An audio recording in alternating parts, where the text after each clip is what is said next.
durung tuwek.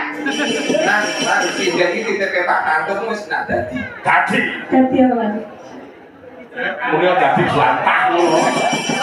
Dadi apik. Banyak ngono. Karek. Sing pengen urip ya Pak. Karek. Kowe mau muni apa? Nek anti sindan tak nduke nang aku, dadi apa? Dadi sae Pak. Rene rek. Bapakku sayang tuh makasih. Aku, Ade. Kose, karek. Kowe nampa dhuwit, selamat karo nampa dhuwit mati pilih pirang. Apa duit selamat Pak. Kalau selamat toh, selamat nanti tak tambahi meneh. Wis kondang ngono, matur kok nang ndarek Pak. Tanggung mesti sinden dadi. Sing ngene ra dadi sugih aku lho ngene iki lho. Gareng. Kok dawuh. Kuwi dhuwit lagu ki mau nyemplung nang gone kas. Nek nganti mbok kowe nampa dhuwit lagu ki mau tegese kowe iki mau kepengin digebuki wong sakmene oke. Nek nganti gareng durung nampa dhuwite dikapake cah. Gandeng wong aku ki ya membutuhkan. Nek kira-kira kedowane karo aku ngadeg kok. Wis ngadeg? Wes. Sing bagian nopo sinten iki? Aku mondok. Engkang pundi? Iku bak kuwi no kok. Engkang Rembak. Heeh. Wah, batik wis oke kok iki. Mbako sami botol 100 kok. Iya. Tenang aja. Saiki ngaturke lagune ngelomo bae. Injih. Mamane. Oh, Iya. Ayo mangga diaturke. Ya rek dibesaki ya rek ya. Wah, jan piye nek sinden rene iki upamane buah-buah apa rek? Ngeten iki upami buah anggur, Pak. Anggur iki piye mapake rek? Anggur kemawon iku tegese rasa dadak donceki, Pak. Wis dipangan sak kulite enak ngeten iki, Pak. tapi kan enak bijine. Ora masalah, iki malah iso nggo imun tubuh. Wah, bener. Mbak Rini upamane sing jenenge buah-buah apa rek? Iki Heeh. pisang. Pisang iki piye? Pisang sing pakulitane resi apik, diwoncek ambune arum, dicuwoket, dipangan legit ngantek sak pokok enak. Itu nek Mbak Rini. Mbak Rini putri. Niki. Heeh. Niki umpami buah sawo. Waduh. Pakulitane sawo mateng. Gitu. Wah, nek dionceki niku rasane legi banget Pak arum. Oh. Pinggir dhewe yo tarni. Buah Heeh. pace. Kok pace? Lah wis apa tegese wis mateng kematangan terus bosok dan gledek ora kae. Nek kuwi khasiate, Pak. Khasiate. Buah kuwi kena enggak asam urat, kolesterol, bah niku, Pak. Ya. Jadi nadyan lo kados ngeten iki khasiate sing gedhe. Niki mah kok pernah kok gledek. Oh, tenang Pak khasiate. Lah iya. Iki dari gledek mawon. Oke. Mamane diaturke nduk, ya mangga ya ngambil lagune bapakmu, ya mangga. Ya. Mas Bunga ya, ayo nyanyi. Oh ya.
rumangsa penuwun sewu rumangsa bungan Mas Gareng. Dawuh Pak. Duwe ponakan sing dhisik sing sakmene saiki wis iso nembang ora rabi, weh seneng ora umum tujune kok bontot ora melu. Nek bontot melu ngono mesti jaluk nomere tebar jalan.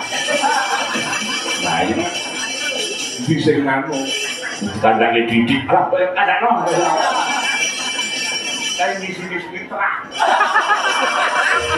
Wah, iya.